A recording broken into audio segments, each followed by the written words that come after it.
My name is Zainab Ismail. Good night.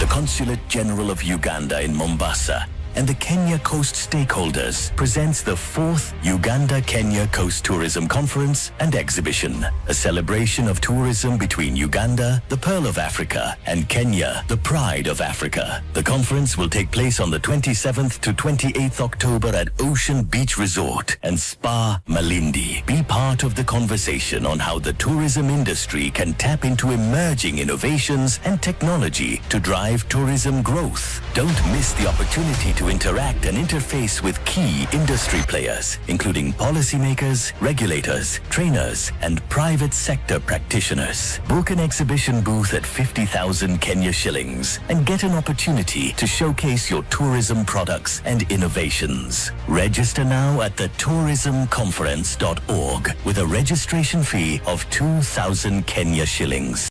I remember during the COVID period and the pandemic back home, and the crew was well briefed.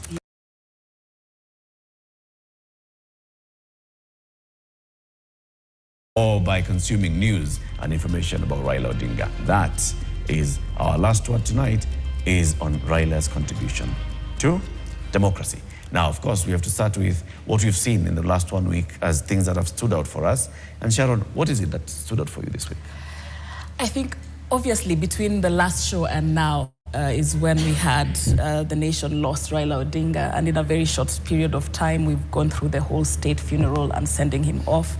And for me, what stood out, one of the things that stood out for me, and I want to just tip my hat off to our national carrier, the Kenya Airways, that in this time they went beyond just planning logistics to bring the body of the late Raila Odinga home, and giving him the honor. First, the decision to change the flight's call sign from its usual normal registration number to RAO 001 when it entered Kenyan space. It wasn't mandatory. It was a voluntary, salute and a show of patriotism. And it's a moment that really carried so many Kenyans together in that feeling. So just the thought, the execution, the patriotism, I want to give them a hats off for what they did. And I've seen a lot of conversations around it, around Kenya Airways. You know, the fact that they were able to scramble immediately. There was a flight, of course, going to India on that day, but they scrambled, they made sure that there is space for the people who were going, and it came back and it brought Baba back home. And the crew was well briefed. And then also subsequent flights to other parts where the crew of Kenya Airways was all just doing the same. That's true. You'd hear, I mean, they were sharing even on social media where from the cockpit, the pilots would come and make the announcement and just tell everybody, yeah, we are in mourning and this is why. And in fact, there's even one captain who sang Baba's favorite song, Farewell Jamaica, right from the cockpit. It was, those beautiful moments. That's true. And increased flights, obviously, to go to. And also increased flights, of course, to Kisumu and Western Kenya. And that's something that people are saying, if you look at the reason why you want to have a national carrier, that is one such moment. That is true, because we couldn't have had this kind of rallying around what brought the country together if we didn't have our national carrier. Indeed. And I am sure when we get to speak to people who are on that flight, either those who left and in the delegation to go and bring Baba back home, they will tell you that the moment they were all seated and it was time for the plane to start reversing, to start taxiing off to get to the runway, when they play that jingle, the Kenya Airways jingle, as they're making that safety announcement, it is a moment that everywhere you just feel it. That is true. I am sure when you get to start speaking to the people who were there, they will remember that moment, because I remember during the COVID period and the pandemic, when KQ was doing those flights to bring people back home. So the whole world is shutting down and people are just scrambling to just go back home because you're in a foreign country, you're a student, you're working there, you had visited, and you just want to go back home, and Kenya Airways is actually availing those flights. And that jingle is... And they all say... It just feels like you home. have just gotten onto the flight and you're seated, and they start playing the jingle. And then the flight attendant starts speaking to you. Jambo, Karibu to Kenya Airways. People started crying. Yeah. Because it makes you feel like you're already at home. Yeah. You've already overcome. Yes. Yeah, it's like a warm hug. Yes. From our parents. Yes, indeed. Yeah. We have members of the audience also who have things that they'd like to reflect on. We'll start from right here. You can tell us your name and what is it that's your hot button for this week? My name is Kevin Bogo. I'm a lawyer, a historian, a farmer, a professional rugby player. Yes, I wear many hats. But one hat that I'm wearing today, that we are all wearing, is that I'm a Kenyan. And at the moment, as Kenyan, we are grieving. We are mourning the loss of one of the greatest leaders our country has ever had, Raila Odinga, born in 1945, July 7th, and was born to Jaramogi Odinga, first VP of Kenya, who many might believe that Raila was born with a silver spoon. But from what he has been championing for, how he's been handling himself, he is a person with a lot of humility. He's a person who has sacrificed a lot for this country.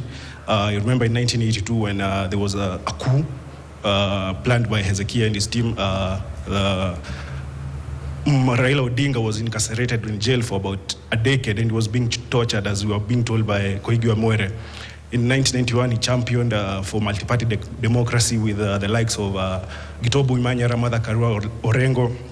In 2007, the guy, after losing an election, one of the most contested elections in Kenya, he decided to form a grand coalition government with Mwai Kibaki. This shows you this is a leader who's not looking at titles, but it's more about sacrifice. He sacrificed because at the end of the day, he wanted to be a president, but he sacrificed and decided to form a government with Kibaki, who was one of the most, in the most fierce election that we have had as a country. And also in 2017, he formed a handshake with President Uhuru.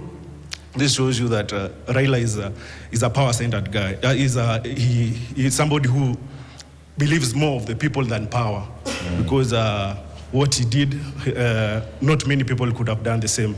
He was also a member of the AU. He held the portfolio of infrastructure, but as much as he was a Pan-African in Kenya, everybody knew him as Baba. In Kenya, if you can go to the border guy in Carbonet, he was saying he was dad. Yeah. If you can go to the Mira farmer in Igembe, he was saying he was dad. If you can go to the Mama Mboga in Kirogoya, he was saying he was dad. This is the person who listens to you, the person you go to when things are getting tough. And I believe we should not mourn in silence, but we should honor him by fighting for what he believed in, which was democracy. Thank you. Long live Agwambo, and thank you. That was my hot button. Thank you. Thank you very much. We also have a gentleman on this side. What's your name? My name is Moses Toma. I'm a trainee advocate and assistant thinker. So my hot button for today is Mon Raila. There are some things that he stood for. And one thing that he stood for is democracy. We can say, okay, it is a fact that he passed on 15th last week. But on that very same day, our president passed some very controversial laws. One of them being the Computer Misuse and Cyber Crimes Act, and the other one, the Land Amendment Act. But today I'd like to talk about the Computer Misuse and Cyber Crimes Act, specifically Section 27, which is very punitive, which is a tool that the government wants to use for censorship, for the citizens, you, the media, and everyone will be affected. One of the rights that this section is violating is Article 33, which is the right to freedom of expression. Also Article 34, which is freedom of the media. Then there's a freedom of association also. Then there's also the right to fair administrative action, because you see that the NCCC will have the power to arrest you because of the powers that they have been given by this new Amendment Act, and also the right to a fair hearing. So, as we remember Raila, we also want to remember the things that he stood for, and this censorship is detrimental to our democracy. So, thank you. Thank you very much. You've interacted with this particular bill. Yes. The one that was in Parliament. Yes. The one that was assented to recently. Yeah. Did you raise any concerns when it was going through Parliament? Yeah, okay. Personally, I did not raise, but I know people who raised during when it was going through the Parliament. But you will find that most of those things that were raised were not taken into consideration. So sometimes you wonder if our MPs really listen to whatever we are telling us. So yeah, you can see where we are. Okay, thank you very much for the hot buttons. I mean, these are conversations that, of course, will bring to bear very many issues. Yeah. And just to plug in here and say that tomorrow on Fixing the Nation in the morning, we shall be having this particular conversation on this particular the bills that were sent. Yes, we will have the Principal Secretary for Parliamentary Affairs, Dr. Aurelia Rono, and also the Senator from Busia County, Okiya Omtata. Right. Just going through this bill and seeking to understand where is the truth, where are the areas that may not be the truth, and the journey of these bills into Very law. important conversation because there are so many questions around that. Indeed. We have a question for the engagement. No, because we're discussing Raila and his contribution to democracy, really, there cannot be a question. Did Raila contribute to the country's yes or democracy? no? There can't be a yes or no question on that. There cannot be, an argument towards that. So today we just get straight into it and look at those contributions and the various areas in which we feel that Raila may have contributed, or maybe that Raila could have gone an extra mile, but he didn't. If he fell short of doing something, then we also raise it out and see, so how do we pick it from here? How do we go from here? Right. I want to start with some legislators who are here. Dr. James Nyikal is a member of Parliament, is chair of the Parliamentary Committee on Health. Of course, you've interacted with the Right Honorable Raila Odinga many times, even when you were working as a civil servant in the Ministry of Health, rising to the level of Principal Secretary, Permanent Secretary then, or Director of Medical Services. What is it that you would say that stood out for you about Raila Odinga? Thank you for this opportunity. I think since we lost our leader, this is my first time out in the press, and I really must say that this is a great loss to this country and this continent at large. For me, what stands out about Raila is his respect for democracy, human rights, and justice. But above all, he pursues these ideals with the sole purpose that if you adhere to these ideals, then you get into power, you get into a position that you serve people. So I remember him more in translating all these ideals into people's welfare. Because if I go back even before I actually came into government, when I was chair of Kenya Medical Association, and we started a housing cooperative. I mean, the doctors went on strike because they were not housed and so things like that. So we started a housing cooperative, and he was very supportive. And he launched the houses we were doing in Langata, and he was really supportive. And he said this is something that should be encouraged. Issue of housing. Then he later on actually started improving the housing in Kibera. So when he believed in something, you saw it. And then later, when there were, I think 97, there were a lot of floods, and South Sea and Mukuru Kwanjenga were really affected. I remember him, actually, I was living in South Sea then, I was a member of the neighborhood association, and they worked with us, sometimes in rain, to actually see how and why there were floods in South Sea. And he actually discerned that actually it is the construction next to Wilson Airports that actually blocked the drainage of the whole area into the river that goes through Mukuru and across to Athi River. So he always did those. And then I also remember in 2002, this is very remarkable, that even before that, there was a big crisis when there was Ford Kenya, and Ford Kenya split, and there was a difference between him and Honorable Wamalwa. And the issue was about the golden bag and the gold. And remember, Honorable Wamalwa had actually indicated that the evidence that was available indicated that Patni should be paid, that there was actually gold. But we was in the medical association, and we then called him also. And he says it's very simple about this matter. If there is so much gold in Kenya, we just want to know where it is being mined. And he said in South Africa, where there's gold, you see these gold dust mountains. In Kenya, where are those gold dust mountains? So he then just said, this is a perfect collusion. Because in a perfect collusion, all the papers you are looking for will be there. Because everybody has agreed. But he just asked them two questions. Where is the gold dust? And I remember him saying that if this much gold is mined in Kenya, the gold dust mountain should be so big that if you're in Kericho, you can see it in Nairobi. Then he said, can you show us the factory where the gold was actually being processed? And he amused us by saying that the day they decided, the day he was away, to go and show the group the factory, when they came back, now people didn't want to show him, said, you didn't come, so you can't see the factory.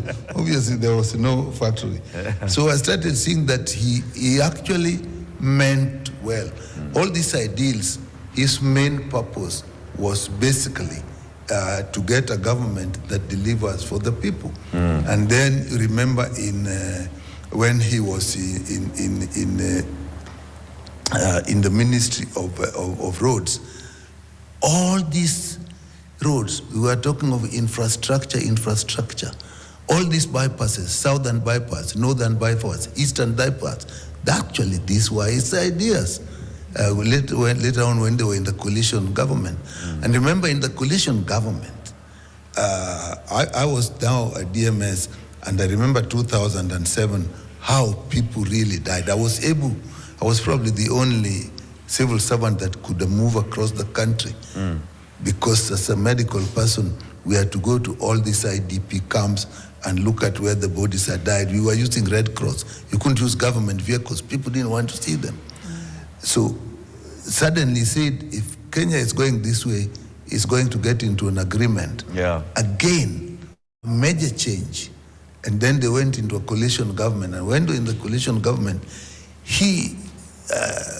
this infrastructure thing, even as I said, all the bypasses, that was its idea.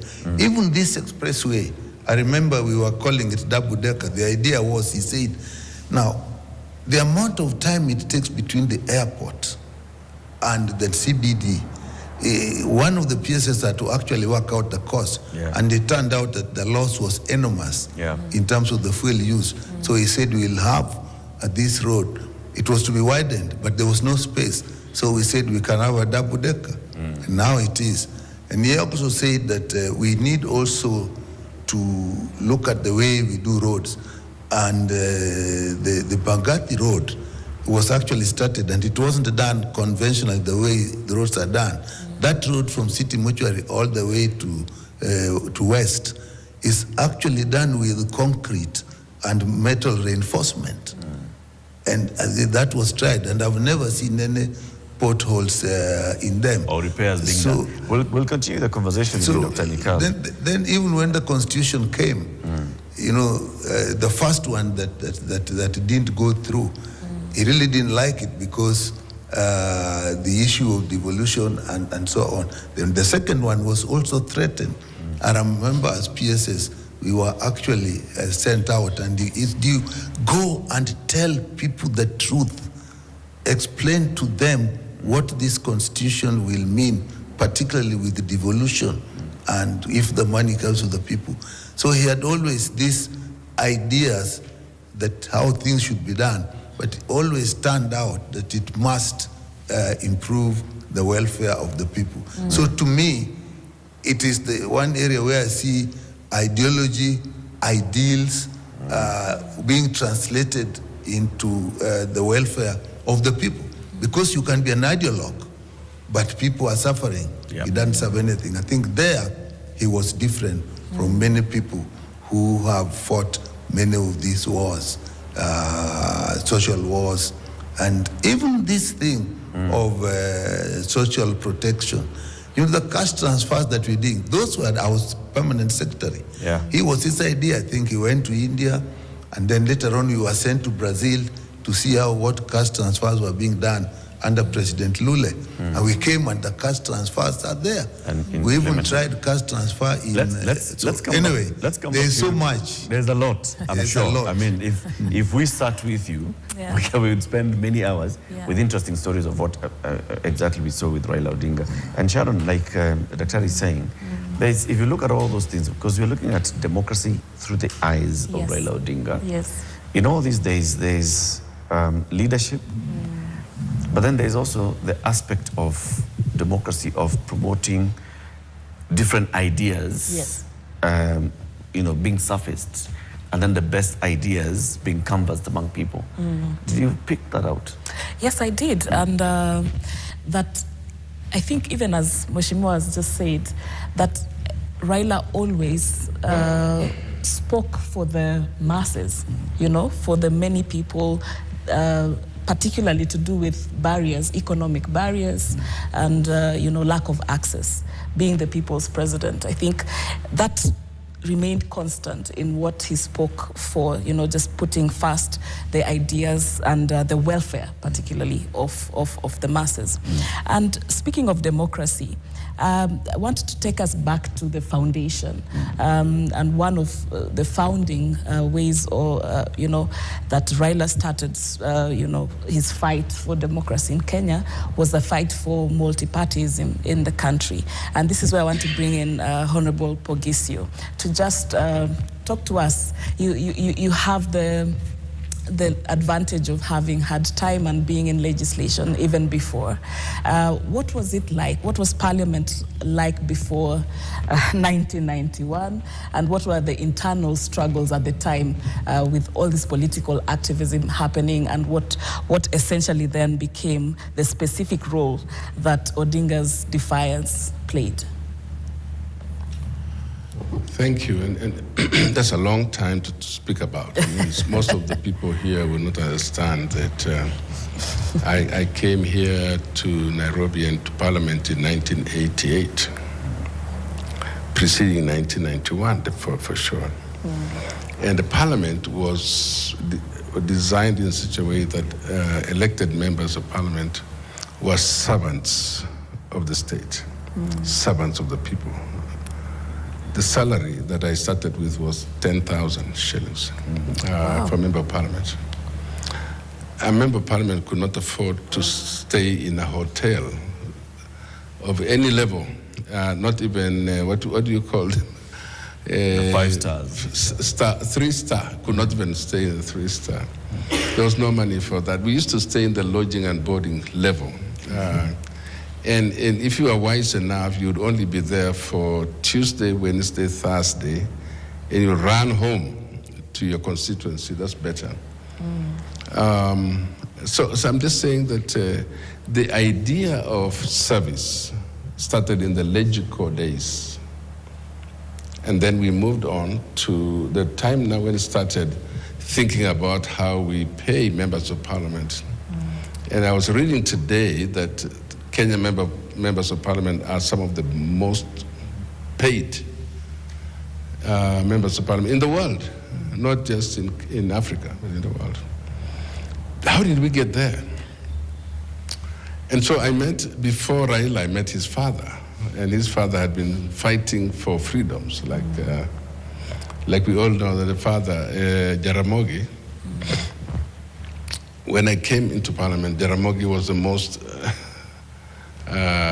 the person you would say persona non grata in this world, in Kenya. He was not allowed to be seen or to be talked to. And one of my most famous mistakes I made in the world was that when he came for the state opening of Parliament and nobody was talking to him, I made the grave mistake of going out and greet him, and he learned that I was from West Pokot, and he engaged me too long enough that a cameraman caught us together, and that photo went into the media, and you can imagine a KANU member. So anyway, to cut the long story short, within the same year that I was elected, as a member of parliament, I had a life membership of KANU, but because of some naivety, some things I did like that, greeting those guys and asking questions, I was expelled from the party, the only party in Kenya that time, for those of you who don't know. So how can you be a life member and expelled? Those are some of the things. So I lost my seat the same year. Because we were agitating that how can we have only one political party? Well, how can we just have one party so that if you expel me from this party, where do I go? Those are the questions we were asking that time. And so before Raila came on scene, the father was there, okay? Raila comes on the scene much later, and he had a problem because he wanted to take over Ford, the General Ford Kenya, I think it was. And then the father didn't support him, and they had those issues, okay? So what do you say? I keep saying to the people today, if you want to be the leader that Raila was, you cannot replicate Raila. Raila was above all that. He went beyond his father. And the only man that you can hear about, a politician who would say, I'm going to resign from this party and go to another party and win. Nobody does that anymore. Yeah. But in 1988, and we grew up this way, these things, we had speakers. For example, I think it was, when I came in, it was Kano, Moses Kano was speaker. KANU had said, I'm not allowed to come to parliament. And we had a speaker like Kano who would say to the registrar, that time, or the government printer, you must print what was in the results. And I got into parliament because of people like that, Moses Kano. So I'm just saying that Raila came onto the scene, being a guy who has gone through the worst, I think, torture you can talk about. When he was imprisoned for 7 years, whatever it was, tortured, and he was in isolation, whatever. He came out, and I keep saying, anybody who can come out of the prison that time, he must be somebody special. The jailers of those days were not like the jailers of today. They nearly took off his eye. They actually deliberately wanted to remove his eyes. He survived. If anybody spoke about the Nyayo torture chambers, and you came out alive out of those things, Koigi Wamere speaks about those things. So what are we saying? The intention of the early constitution was that a member of parliament would serve his people for 3 days in Nairobi and go home and serve his people in the constituency and come back. There was no wealth associated with being a member of parliament. There was no wealth. And you had to fight for the people more than for yourself. But after a while, we started moving our salaries up and up and up until now we are some of the most paid members of parliament. Yeah. So you can imagine then come this young man, Raila, studied in Germany. He comes to teach at the University of Nairobi. And then he decides he's not going for a rural constituency in Nyanza, but he's going to be here in Nairobi. And he became the most loved politician. He comes into my party, which was KANU. He comes into KANU to join KANU and then leaves it in a shell. He comes, and then when he walks out, he walks with everybody. Yeah. I don't think it's the kind of guest you'd like to have at home, because he comes home He came to Kanu when he was not happy with Kanu, and he walked away. Everybody followed him, and Kanu was left with a shell. And when Uhuru was trying to run for president, Kanu was already a shell.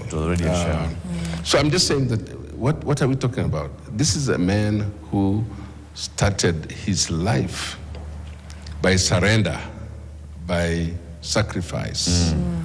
And he would decide sacrifice in the sense that he would say, I'm not in that group, I'm going to resign, run again, and then, but more he realized that Raila would be very important in Kanu. I was the master of ceremony at the merger of Raila's party and Kanu. And we had to lose people. Can you imagine creating, Kina Kamodo were there, Secretary General for many years, Kina George Saitoti, and Raila comes in and we have to propose him to be the Secretary General of Kanu. And what happens, the old people were there. So we are just saying that if you guys understand the sacrifice Raila did from the beginning, you grew him into a Baba, a man who everybody calls father, because he was a serious politician. Today, you can say he won elections, never became president, and one headline said, the president we never had, because many times he would be a very tough contestant. He lost, not because he lost, but because it was lost, okay? So I'm just saying basically that I've known him for all those years. He became a good friend of mine, a very close friend. We associated ourselves with what we'd call, probably, we didn't agree with everything everybody went to. I was expelled from Kanu. And why was I expelled? Because I asked questions.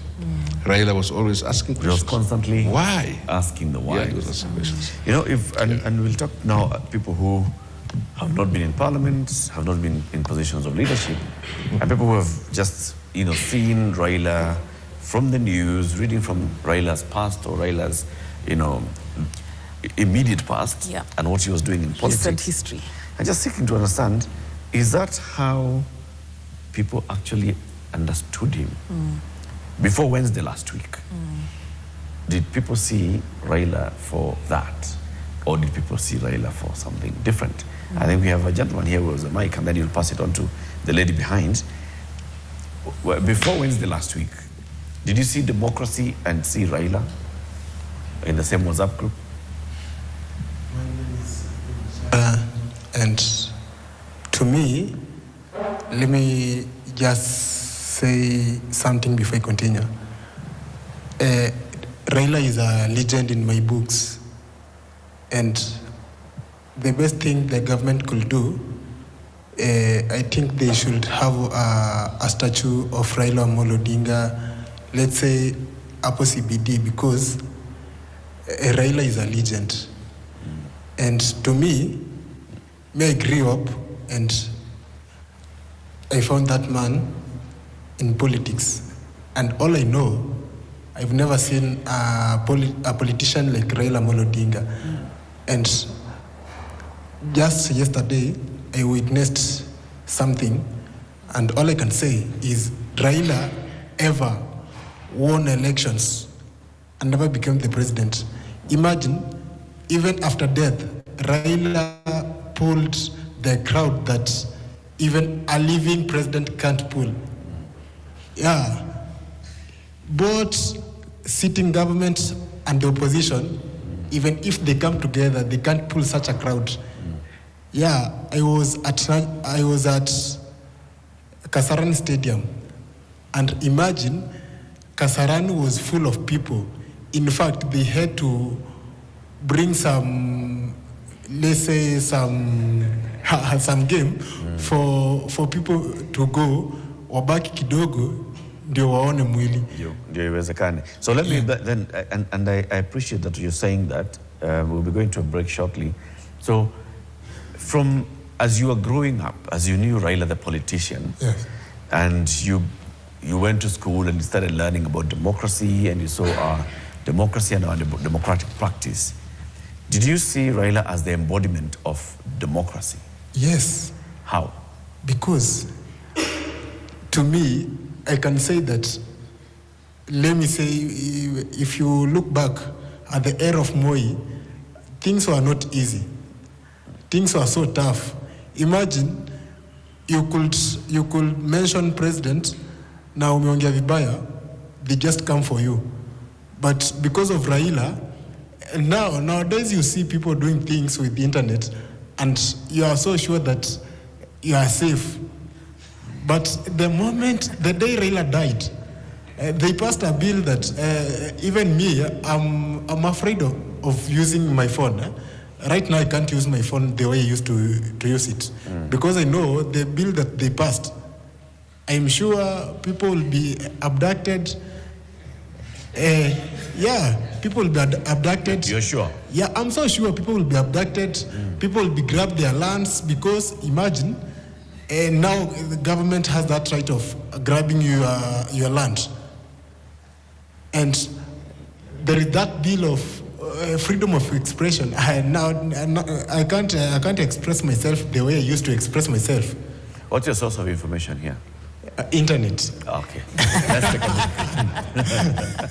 I think we're going to have to tune into tomorrow's Fixing the Nation so that we understand that bill. Let's take a break and then we come back and continue with the conversation. As you're watching us on internet or on TV, this is The Last Word. And today we are looking at democracy through the lenses and the eyes of the late Right Honorable Raila Odinga, whom this is the penultimate day of national mourning. And so we come back and we hear from more of our members of our audience.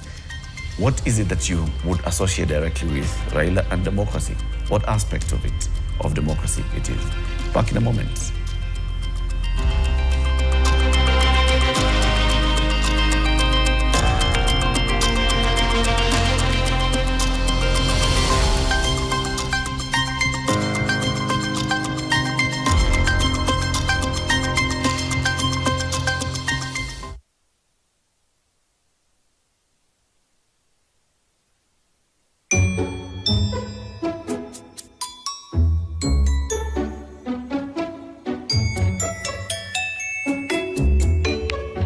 Sour petroleum jelly repairs dry skin like no other. It's easy to spread and non-sticky like no other. Sour petroleum jelly repairs dry skin and moisturizes like no other. Great quality product from Pwani Oil. This week on the Elevate Show. Today we have a mother, a single mom, raising her kids by herself, lost her vision, was not born without sight, but lost it. But then in the same way, with the challenges that come with that, lost the husband remarried. Anybody you see whom you admire has a story that if you are handed, you will run away. Nikakuja City Scan Avenue Kisumu. Then the following day, nikarudisha ripoti. Ndio wakaniambia, you have a brain tumor. Tumor imelalia kwa optical nerves. So imenyang'anya optical nerves nguvu. That's why umepoteza eyesight. Can you make sure you marry a person who promises you whatever you go through, we'll go through it, the two of us. This Wednesday at 9:30 p.m. only on NTV. Education is the foundation of every dream, and the future starts here. This November, the 4th edition of the Private Schools Expo brings together Kenya's top private schools, innovators, and parents under one roof. Explore the best schools for your child, enjoy exciting competitions, and engage in inspiring discussions shaping the future of education. From exhibitions and curriculum guidance to networking and talent showcases, there's something for everyone. Join us for the 4th Annual Private Schools Expo and Conference on November 21st and 22nd, 2025 at Sarit Expo Center, Nairobi from 8 a.m. to 5 p.m. Entry is free for the general public.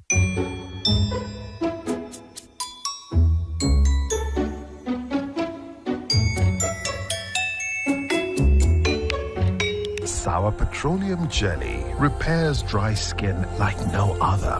It's easy to spread and non-sticky like no other. Sour petroleum jelly repairs dry skin and moisturizes like no other. Great quality product from Pwani Oil. Wase, huyo Mr. Pepeta manzi nilimwona jana akilanda aviate yake pale hivyo kwa stage.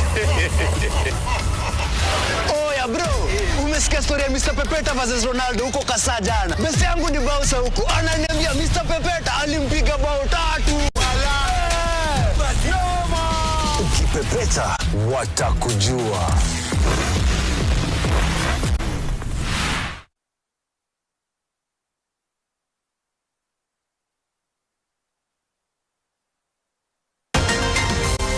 This is The Last Word.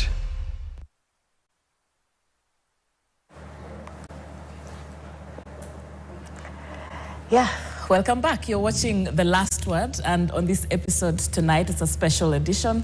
We are reflecting on the late Right Honorable Raila Odinga's contribution to the state of democracy in the country, and just paying tribute, and everyone just sharing what they remember in these aspects. And I think right now we want to hear from Japheth. Japheth, who we know to have coined that phrase, Baba while you are away. And also I know that in the last week, at the same time, you also are grieving. Maybe you can tell us a bit about that and how you're able to master the strength to join us for this conversation. Asante sana, my sister. Kwa majina ni Moroko M. Japheth, mzaliwa wa Meru, Ikembe kule kwa Miraa. But I'm based in Nairobi. I'm a businessman, an innovator, one of the serious innovators on earth, and a manufacturer. And also, I'm the president of illiterate people in the whole world. And again, I'm a president of Global Miraa Dealers Network. Na ya mwisho, mimi ni mjukuu wa Momo freedom fighter Musa Mwariama Tokerewo, who was second in command from Ndendani Kimathi wa Siuri, ambaye aliniambia akuona babu ya Kazagwa kwa vita ya Mau Mau.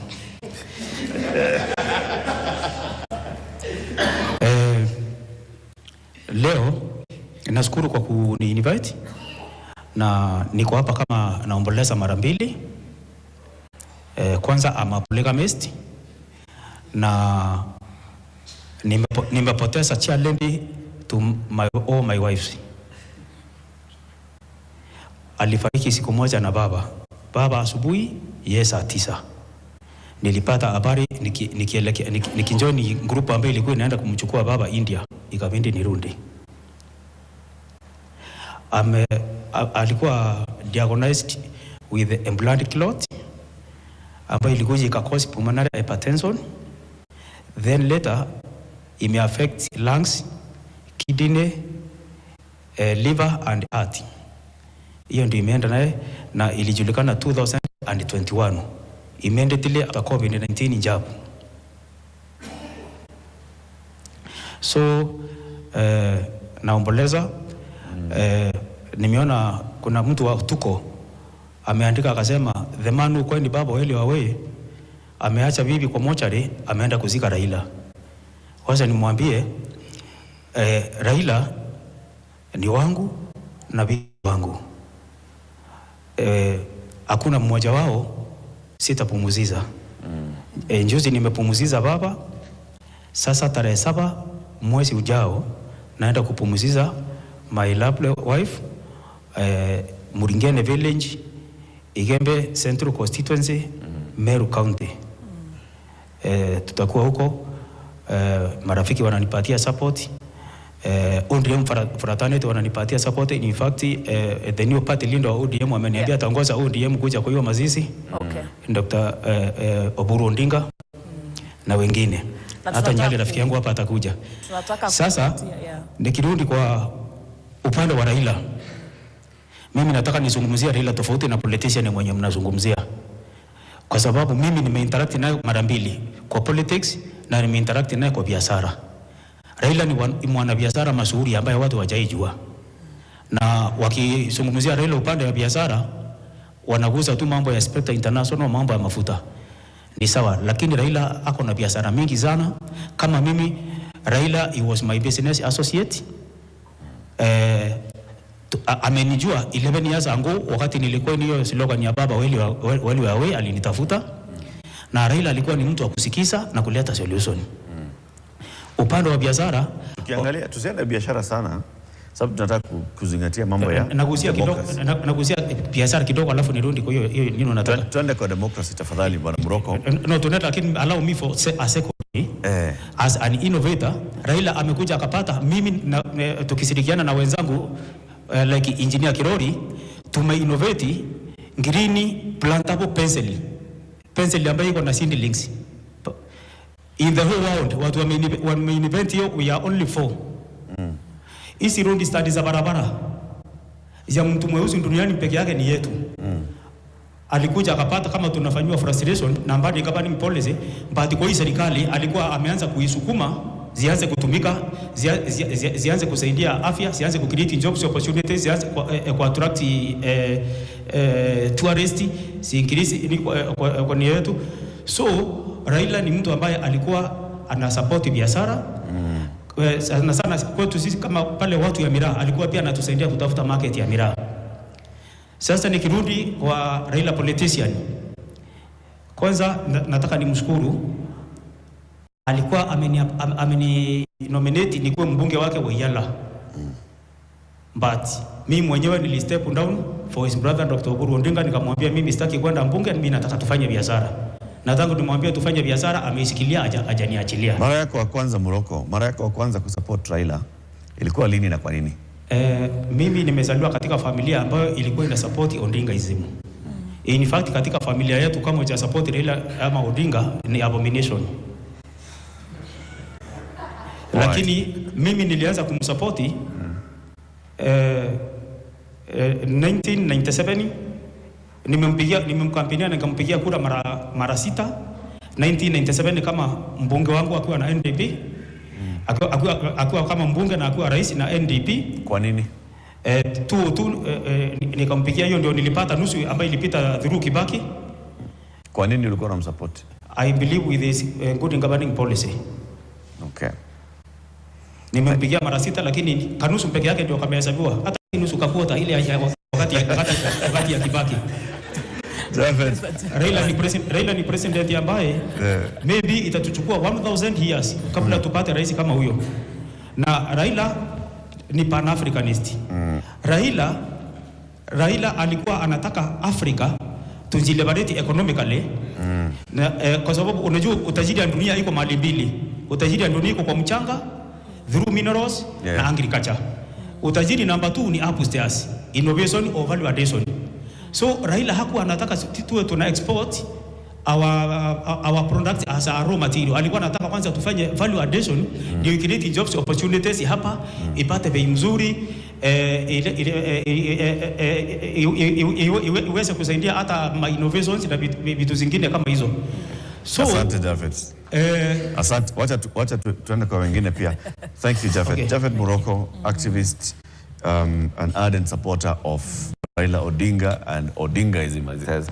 But then, Sharon, if you look at democracy and the way we are saying through Raila's journey, as we've been told by Dr. Nikal and also by Honorable Pugisio, in that journey of politics, of agitating for pluralism, of joining a political party, the big political party at the time, Ford, and then it becomes Ford Kenya, staying in Ford Kenya, and getting into a tussle for leadership of the party, and not getting that leadership of the party and leaving to go and form another party, and so on, and the number of political parties that he formed, the number of parties of handshake that he made, is that a championing democracy? And I mean that is one discussion that is quite profound when people are speaking about the legacy of Raila Odinga.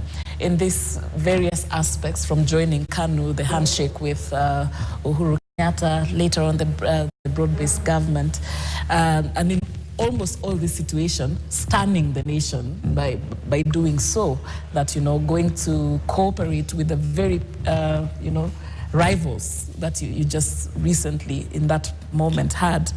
But I think that obviously everyone is entitled to their opinion, and there are the critics would say that there was opportunism to it, that, you know, that this was a personal quest, you know, for, you know, to be close to power and all of that. But then there's another narrative that, you know, it's strategic, you know, engagement. That is it always one way, or can you also just engage? What it takes is compromise, that you're going to let go of pride, obviously, because you have to extend, you know, yourself into partnership with this former rival. So I think there's a humility in that. There is a bigger picture in that. And what I wonder then is that if in those instances it could have been more involving of the parties and the people that they worked together. Yeah. The structure of the party. In fact, let's bring it to the people as well and ask you. So, as we see all these decisions that are being made, if we're talking about championing political parties and political party democracy, we know in the handshake with Uhuru, the partners felt like they were shortchanged. The NASA partners said, we didn't know. Yeah. The members of the party, or the leadership of the party, ODM, said we didn't know. The same thing here. Well, with this particular handshake with President Ruto, he engaged the parties, the Azimio leadership and so on and so forth. But it was like he was coming to tell them what has already happened, not coming to say, we have been approached, let's all go and sit at the table and hear, and so on and so forth. So does that also speak about championing democracy?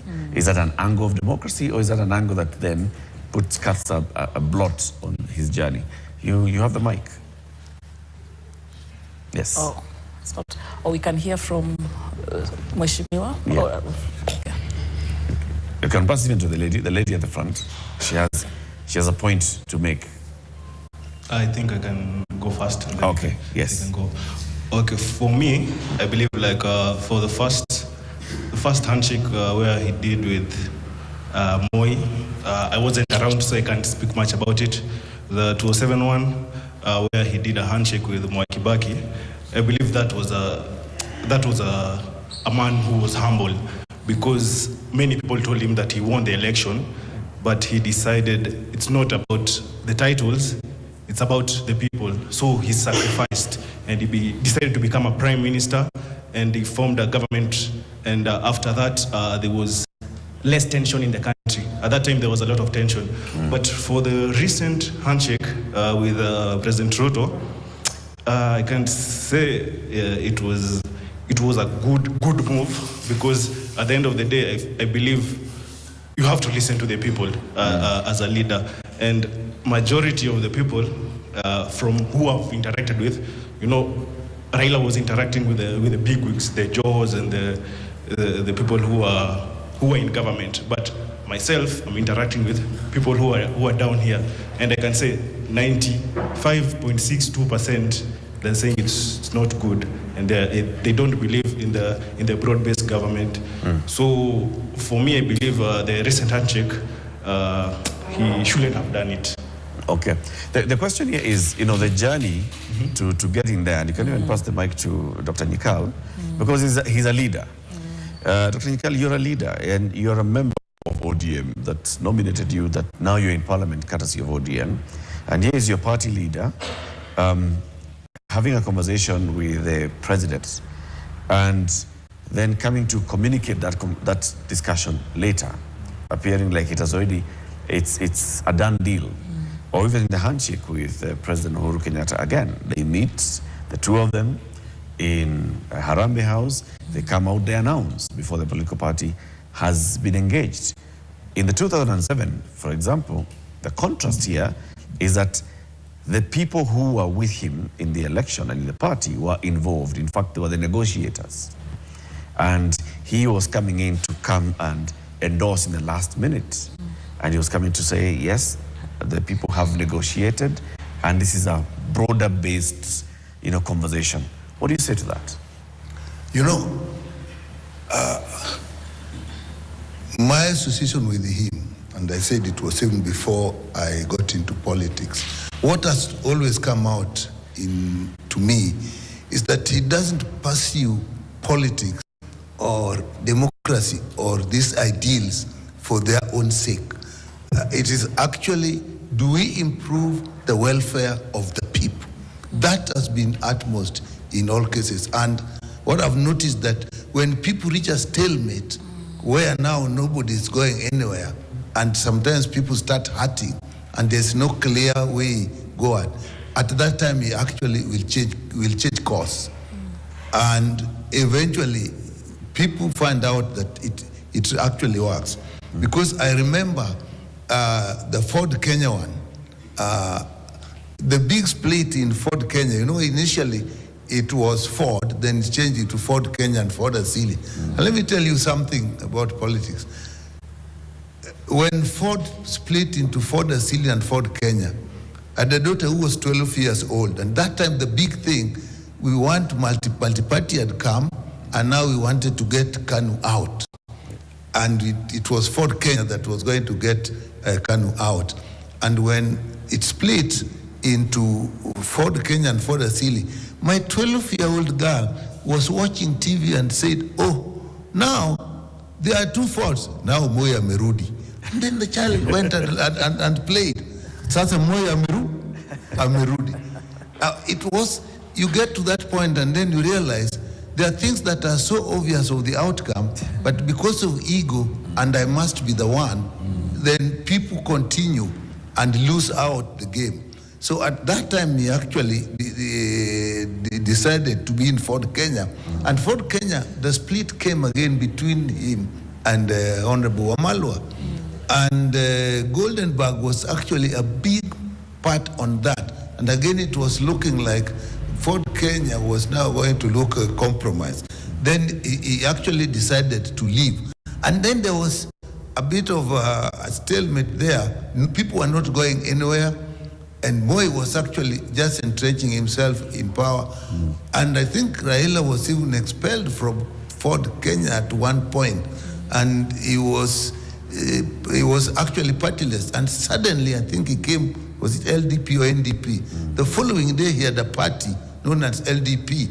And people moved. So suddenly, there was another route that people could follow. So I think he was always looking for, if we are stuck here, what do we do that eventually will get us where we are? And then when they got there, and then now there was this, let me fast forward to 2002. Honorable Kiso may get this more than me. I wasn't. I was still treating children most of the time. Now, again, people were stuck. Who is going to be the candidate? I think it was Nyachai on one side and Raila, and at one time it was clear it was going to be Raila, and the country looked at a standstill. I think there was a meeting at either Hilton, Intercontinental or Hilton, one of the two, where the people said, show us the way, come out of there today with one candidate. With one candidate. And come out with one candidate. Yeah. And people were stuck. So suddenly, he goes to Uhuru Park and says Kibaki Tosha, and the thing moved. And he actually campaigned very hard for Kibaki. Kibaki got an accident, and again he was very involved. So he was looking at where does this take us. So they win. Solutions. He's providing leadership, basically. Yeah, he's providing leadership. Okay. Even the campaign of Kibaki, he was actually providing leadership. And then at that time we come with the constitution, and he's not happy with the constitution. The constitution did provide the things they wanted. I think one of the biggest differences was actually on this thing of a devolution. I remember because that time we were trying to get Health Services Commission in, and the first that proposed constitution, had it, and we were very happy. Then he turned down and said no, and he was in government, and he was a minister. So if you are saying that one is looking for his own, why would you jeopardize your position as minister, oppose the president, and then they were now looking for symbols, and then the one got an orange, and the other got, was it bananas? Yeah. And then the orange group, it was the government, actually won. And then they were actually fired from the cabinet. But still they wanted, then that is when they formed the Orange Democratic Movement. And even with Orange Democratic Movement, in the next election coming 2005, they realized they had to now form a coalition. And that is when NAC came. And so the way I see it always is that he's looking for a way forward. And many of the times, he would actually be more concerned with the welfare of the people. So when then they got the handshake, I can tell you, it was horrible. I think I saw most that many people saw. I moved from this town to Naivasha, and there were 2 IDP camps. I went to the hospital. We released dead bodies. Some were burnt beyond recognition. I went to Nakuru. Again, there were 2 IDP camps. One for people from Western, one for people from Central, seeking to go again. I went to Londiani. The hostel people just ran away to burnt forest. People, we were on a helicopter. You could see, come down and see people burning other people's houses. The country was at a standstill. Then they go to Kulaguni and he says, okay, now we agree on coalition government. And things settled. And I think in the after the next election of 2007, again, after the election, there were a lot of demonstrations. Yeah. Now, actually, was involved in the demonstrations, and I remember after that when he went away and he came back. The day we moved from the airport up to Uhuru Park, I think 28 people died. People died, yes. 28 people died. Yes. And we went to the mortuary. I was in the mortuary with him when the bodies were being escorted. I actually saw him crying. He turned around, cried, and he then came and had the handshake with Uhuru. And then things settled. So to me, So he's basically saying he's looking at what is in the best interest of the people. Of the people. And providing that leadership. And this, let's talk to the young people. Let me talk to the last one, because this involves the young people. Now, again, when the issue came, the Gen Zs, that bill, we didn't want it. But the numbers on the other side were bigger. So people were bulldozing. The young people said no to this bill. I remember the last minute I was in the house and I was telling my colleagues, even if we drop this bill now, that demonstration will stop. But they went and done it. And then people died. Now on this, I didn't have the inside information, but what was clear in my view, and I can still say, if that day the young people had gone to State House and not to Parliament, I think the story would be different in this country. And again, I agreed with them. And they were so united that even my son, I didn't think was there. When I went home, I found my son had been in this thing. I said, okay, that's what is happening. Yeah. And had they just missed it, because by that time, Parliament was actually very helpless because of the numbers on the other side. So they were going to an institution that was already emasculated and had no power. Had they gone to where the power was, which was State House, the story would probably be different. But I've looked at it. If that had happened, they were leaderless, they were partyless. What happens? You create a vacuum. And you create a vacuum with IC. And that had happened in Sudan. That was not the youth, but that was the professionals. They actually went, the government was overthrown, and the army came in, and the army said they are going to work together with the professionals. You know where Sudan is. Yeah.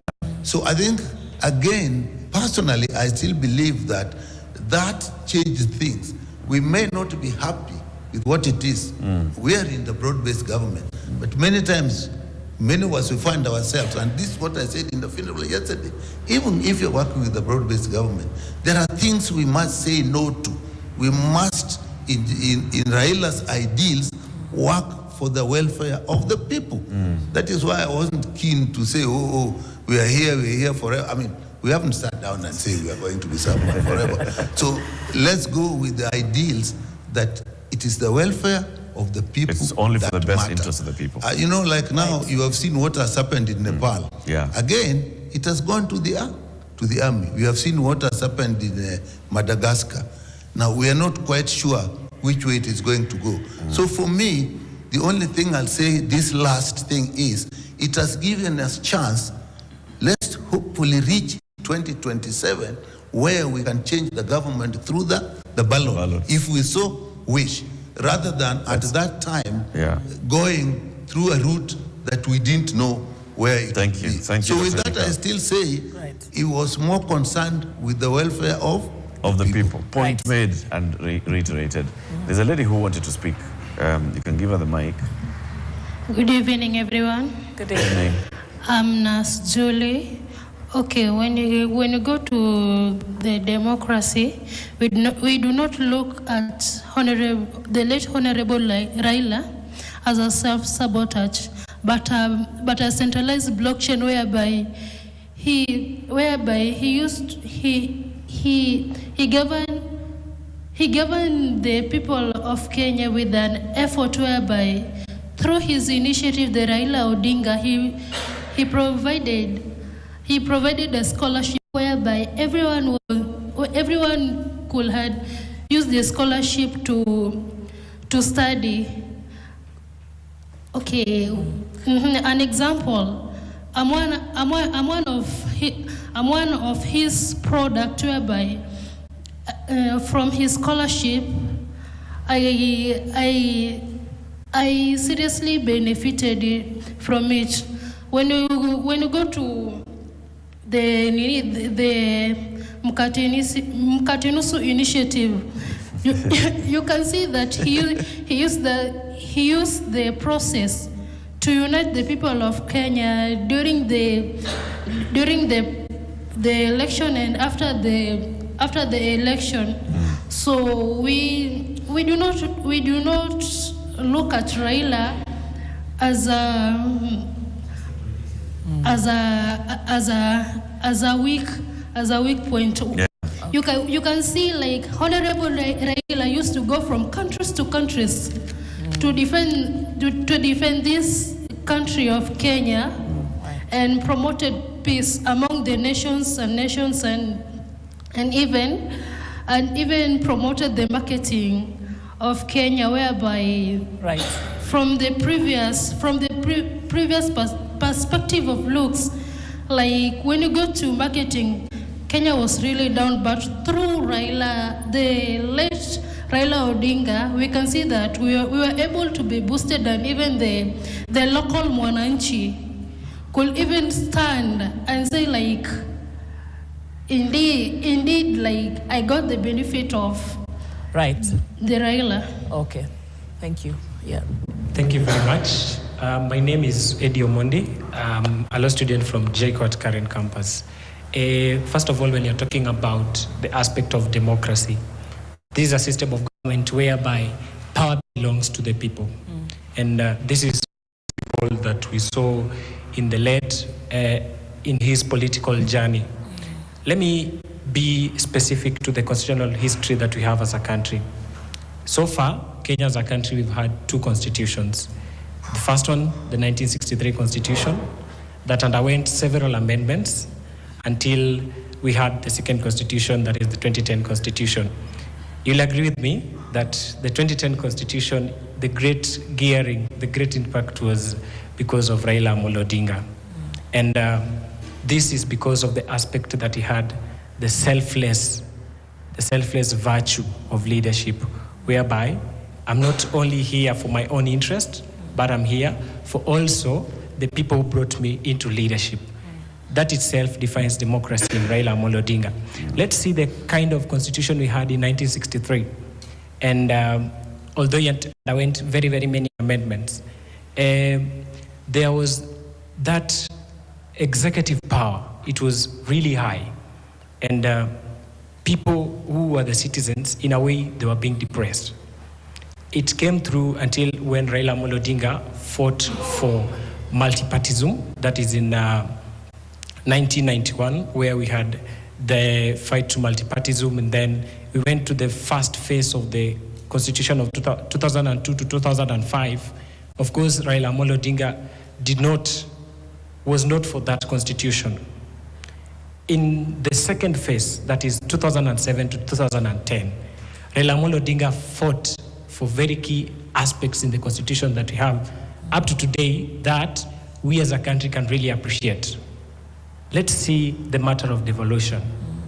That is a complete different thing from the previous constitution to the one we have right now. The executive powers, they have been reduced, and even the constitution itself defines the people to be the supreme.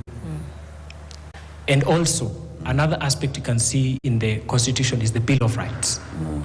Kenyans have rights, and the Bill of Rights, anybody who feels that the rights have been fringed in any way or the other can go to a court of law and pursue the matter and get justified.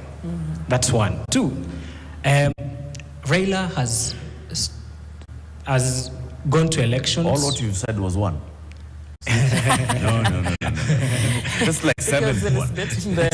But it was under the constitution. It's under the constitution as a general. Okay, second one now is on Raila's been vying for the presidential post. We see maybe he loses, but thereafter we see him coming back, shaking hands with that person who is in power.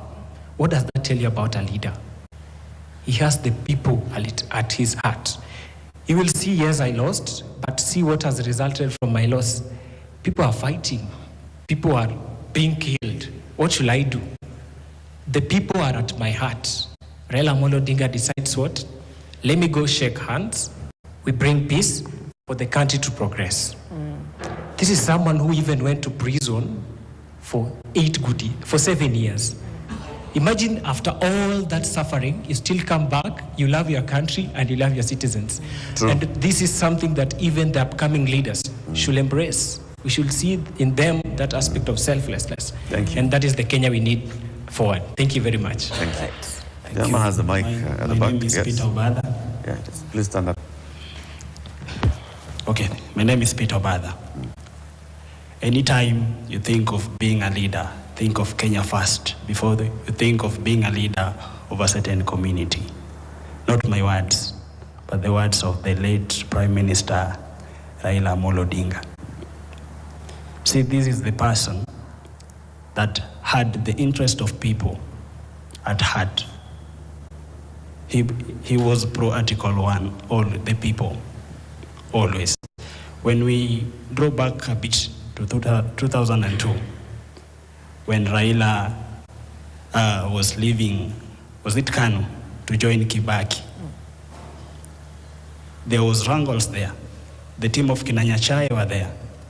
I find that Raila was so futuristic. You know, as a nation, for change to come, you must have a visionary leader or a visionary population. Raila was in a position to identify that a visionary leader and said, now, despite everything, Kibaki tosha. He didn't consider about the tribe. He didn't consider about all the things that they did, or if we come back, the things that happened between Kenyatta and Raila's dad. He didn't consider that. Whatever he considered is the people and what is right for the people. Therefore, he supported a visionary leader. Let's come to 2007. After whatever happened, people fought, we lost a lot of lives. At a point, I saw a video of him going to the city mortuary He was crying. And by then, Miguna was telling him, anytime you go to the negotiating table, go there as a member of parliament for Langata, let Kibaki come as a member of parliament for Thai, so that we can start negotiating from there. But he overlooked that at a point and said, Kenya is bigger than I. Let's have a talk. And he agreed for nusu mkate.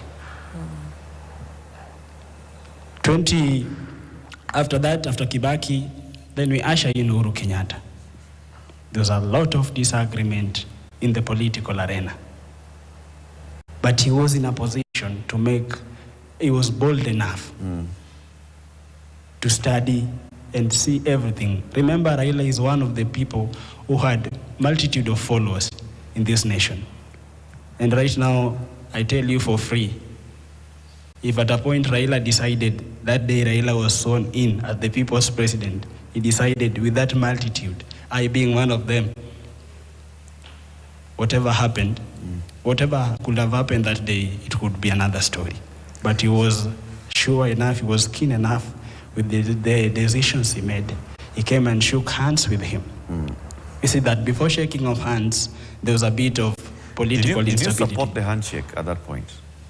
The handshake between Raila and Uhuru Kenyatta? As somebody who was in Uhuru Park to witness the swearing in of Baba. Yes, and I then supported the handshake. A few days later, he's shaking hands. Did you support it immediately? I supported the handshake. Immediately? Excuse me? On that day?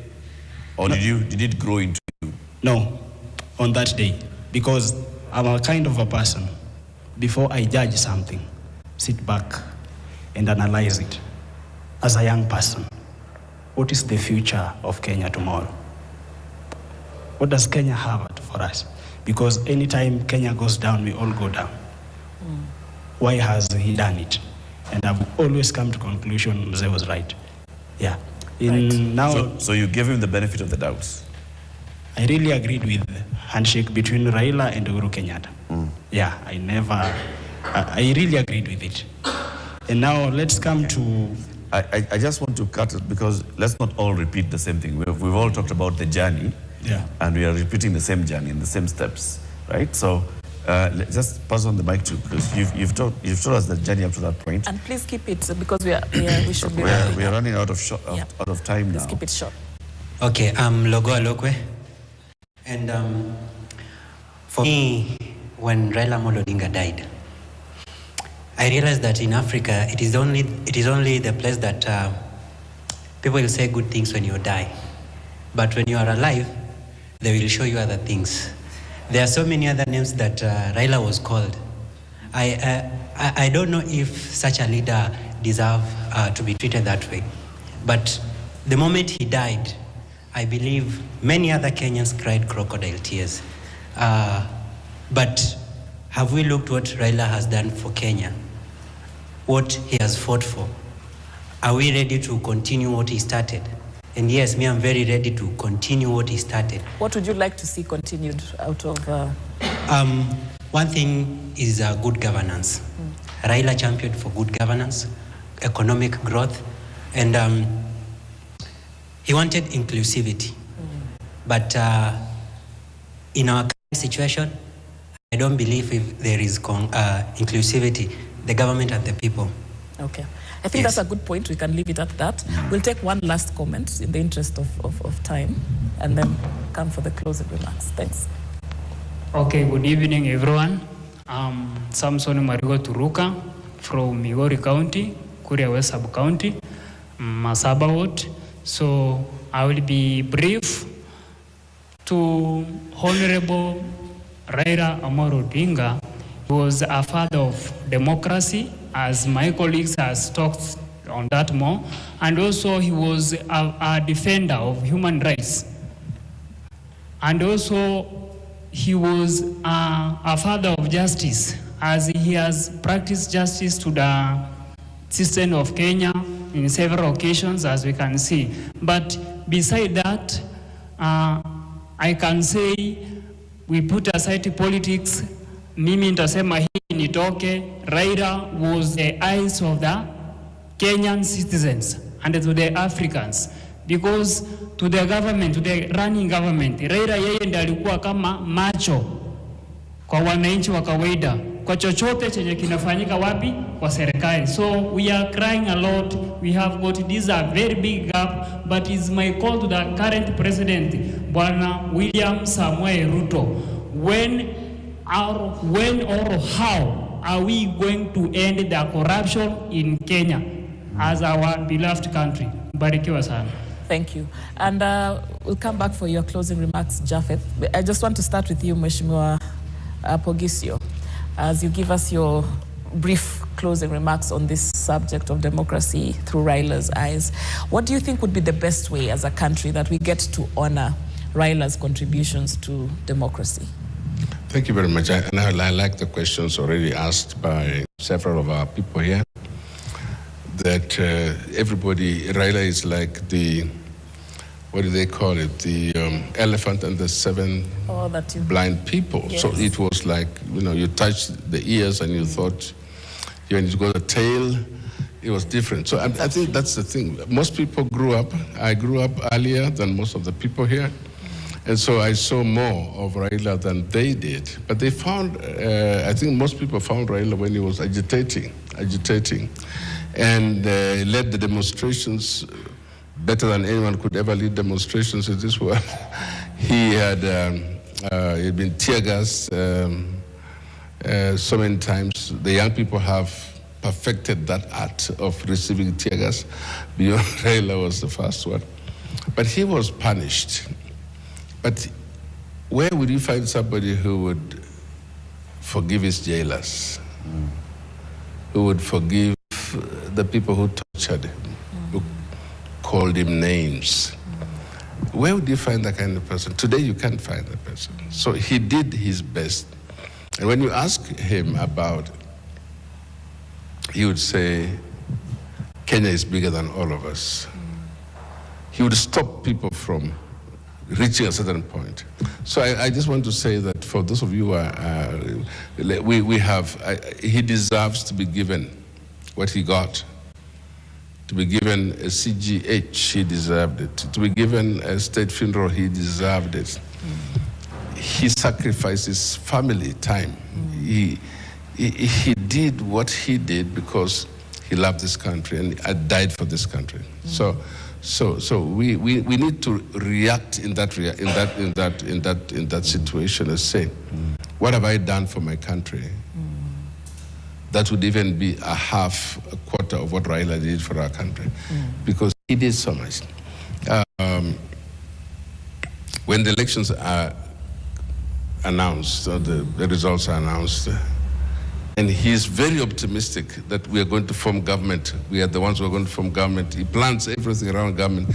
Then finally the word comes and says, it's gone. And he says, calm. So I just think that it's befitting tribute to Raila is that we, by the way, the bishop who preached in Nyayo Stadium, a professor, he spoke for Raila Odinga.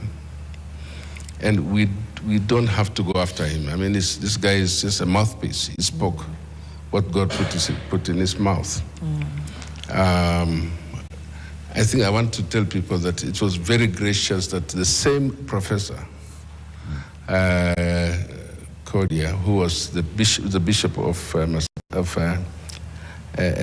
Bondo Diocese, allowed a burial to happen on a Sunday for the Anglican Church to do that. That's magnanimous. So, we need to know that he spoke what the legacy of Raila would have been. Corruption, tribalism, nationhood. And he said to the people, if you want to honor him, let's cut down on some of these things. Let's fight for what he stood for. What's the point of saying, for example, that we loved him, we cared for him, we wanted him to be this, and yet you don't want to do what he stood up for? What did he stand up for? He stood up for the Constitution. He's the father, they say, the father of devolution. They say he's the father of this and father of this. Anybody who wants to replace Raila Amolo Odinga must go backwards, not forward. Not saying I want to become the leader of ODM. You cannot replace Raila Amolo Odinga. You must, you must get back into yourself and say, what am I going to sacrifice? Who am I going to? What am I going to show that I have the energy to go beyond that? And I don't think there's any one person who can replace Raila Amolo Odinga. And I think that I just want to. I mean, Nikal is here; he could probably do it. Dr. Nikal. By the way, being the chairman of all the MPs, and he spoke very well at the funeral. I just congratulated him. There are people like him. There are other people who may never get this chance because we are fighting over each other and saying, who is going to replace Raila Amolo Odinga? Where is ODM going to be in the next few weeks? Those are questions we'll be asking. If you call us again in 2 weeks, we'll be able to answer that question. Where is ODM going to be? Who's going to be the leader of ODM? Maybe by that time, the current president will be the leader of ODM because, I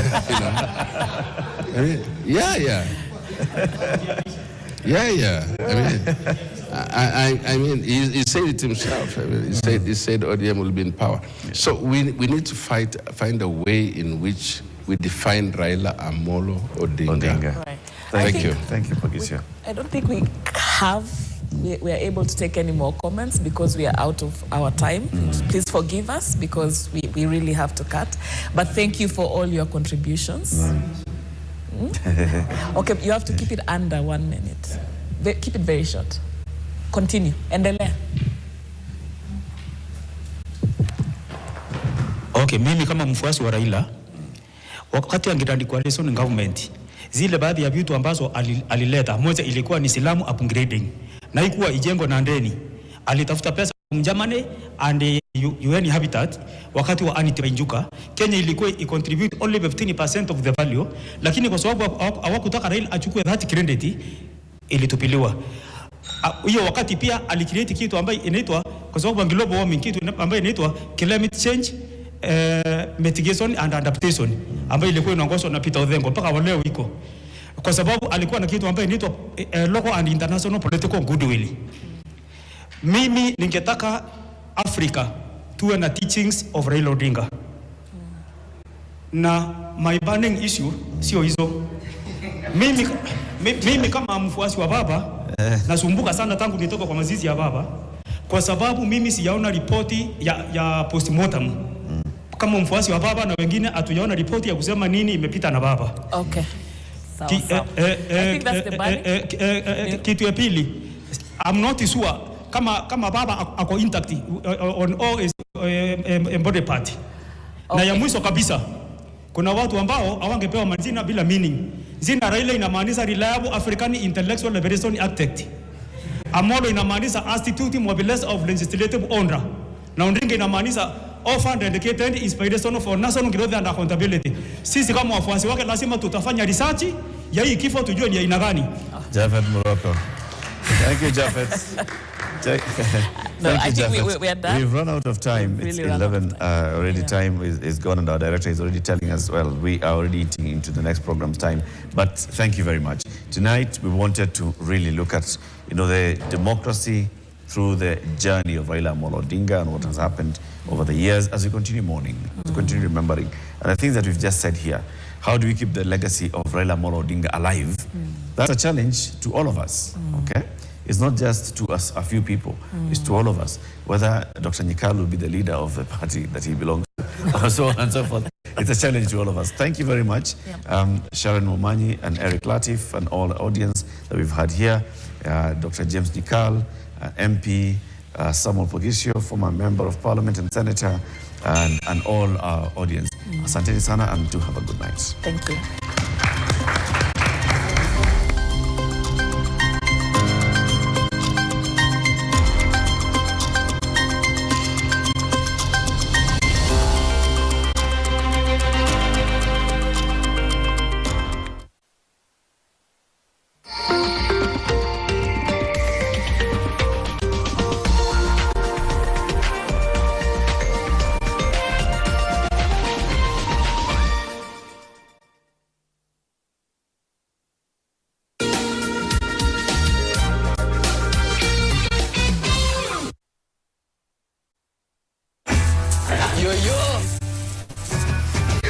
Wase, huyo Mr. Pepeta manzi nilimwona jana akiland aviate yake pale hivyo kwa stage.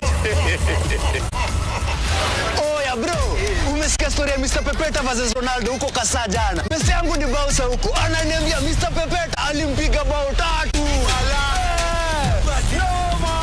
Ukipepeta watakujua.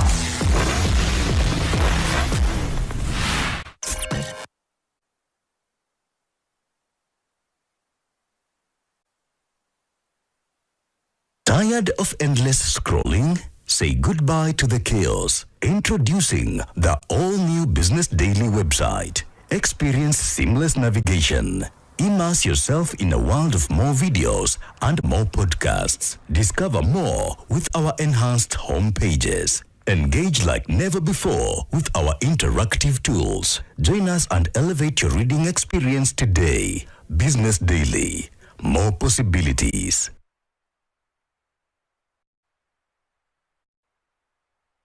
Wama cha kichwa kitamo na pia cha mkia kitamo. Ni kitamo kuanzia vijiji vya Makutano Meru hadi Makutano ya Kisii, Majengo Nyeri hadi Majengo ya Isilii, Elementaita hadi Manyata ya Taita, Lokichogio hadi Kisumu Ndogo. Alimradi ni kutoka kaskazini hadi kusini, mashariki kutoa magharibi. Imelia mbiu si shaka kuna jambo jipya, ujio mpya, sura mpya na mapya yake. Kila siku kuanzia thenashara unusu ukisogeza kigoda, nitakupasha, nikufahamishe, nikuburudishe, nikujanjarushe kupitia sauti yako mashinani, maana hii ni yako. Ni yako ndani ya runinga ya NTV na mie nahodha wako wa kaunti 47 Ruga Ival. I say Azizi usibonyeze.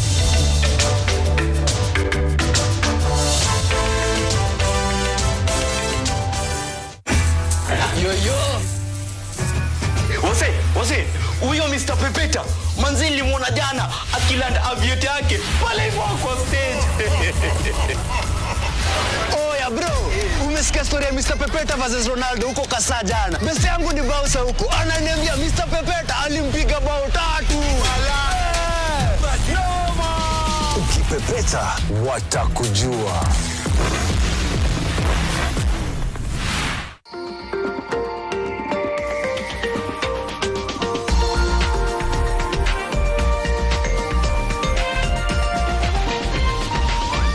NTV, turning on your world. The following program has been rated PG. It may contain scenes unsuitable for children under the age of 10.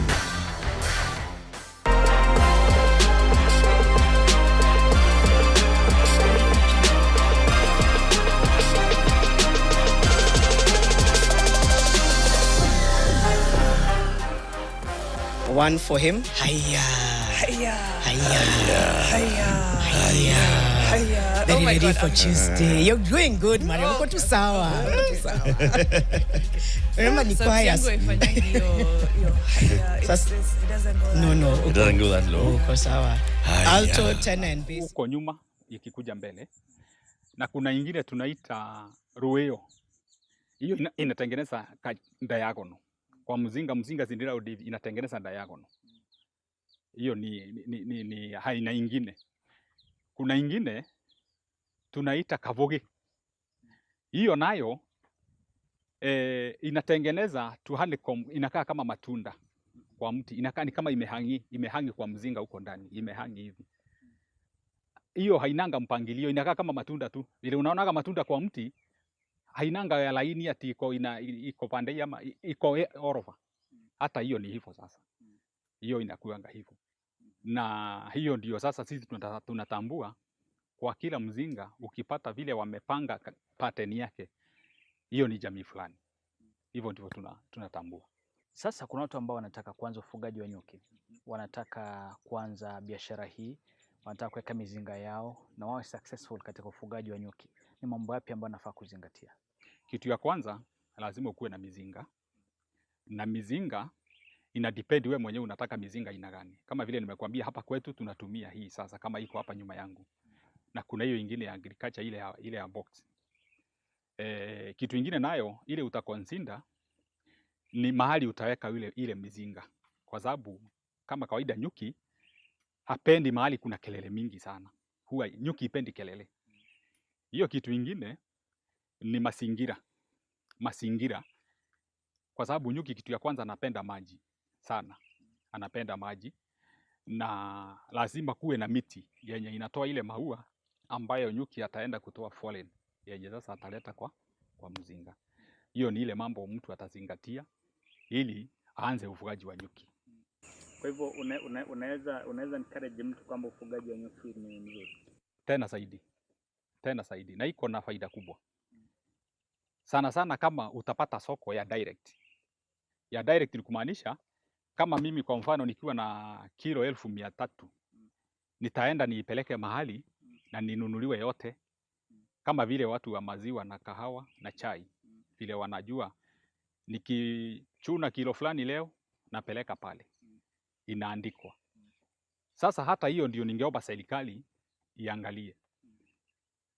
Asali ni kitu muhimu sana, kwa sababu asali kulingana na mimi naamini asali iko na kazi mingi sana, kwa sababu naamini hata asali kuna dawa inatengeneza. Asali bado kwa matumizi iko na kazi mingi. Kwa hivyo kama ingewezekana serikali ikuwe na mpango kwamba kama ni kila county ikuwe na a certain area ama factory mahali ukifuna asali yako unapeleka, unaenda unaandikiwa kilo yako ni 1,000. Kwa hivyo baada ya wiki moja ama wiki 3 unalipwa, unaandikiwa check na unalipwa. Hiyo itasaidia sana. Na bila shaka madukani unaenda kama unapata kuna asali. Je, nikiletea mtu vyupa viwili, asali ambayo imetoka kwake Njeru Mbere na asali ambayo imetoka kwa Kamau ambaye yuko Thika, ameenda akachanganya sukari yake kule, akiniletea zote mbili, chupa hizi mbili, nitajuaje asali ambayo ni nzuri tofauti ya yako na ile ya Kamau? Okay, ukiwa wewe ni mgeni kwa mambo ya asali kidogo itakuwa ngumu kutofautisha. Lakini mtu kama mimi ukiniletea nitakwambia hii ni mbaya.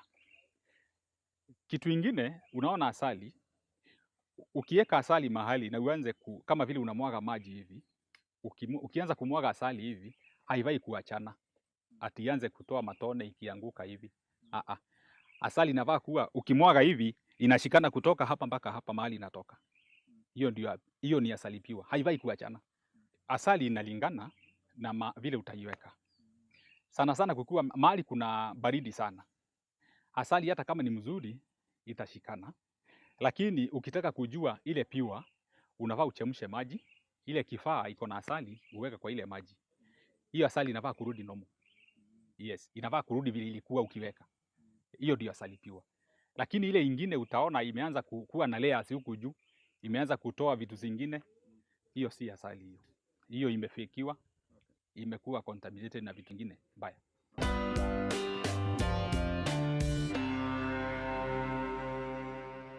Wajua kwamba nyuki ana uwezo wa kupaa maili 15 kwa saa moja? Mzinga wa ukubwa kawaida una uwezo wa kuhifadhi zaidi ya nyuki 50,000. Wakia moja ya asali ina uwezo wa kufanikisha safari ya nyuki wa kutengeneza asali kote ulimwenguni. Pauni moja ya asali inatengenezwa kutoka kwa maua milioni 2. Pia, unajua kwamba malkia nyuki anaishi kwa angalau mwaka mmoja au miwili, ilhali nyuki wafanyikazi wanaishi kati ya siku 15 hadi 38 nyakati za jua na kati ya siku 150 hadi siku 200 nyakati za baridi. Pia, fahamu kwamba nyuki ana macho 5, mawili makubwa kulia na kushoto, kisha 3 katikati ya hayo mawili makubwa. Sasa umejua. Wajua mtazamaji, kutoka Mbere nimesoma na mengi masomo ambayo nimejifunza kuhusiana na ufugaji wa nyuki. Sasa naelekea kwetu kule Machakos, naenda kuanza ufugaji wa nyuki. Tazama hili.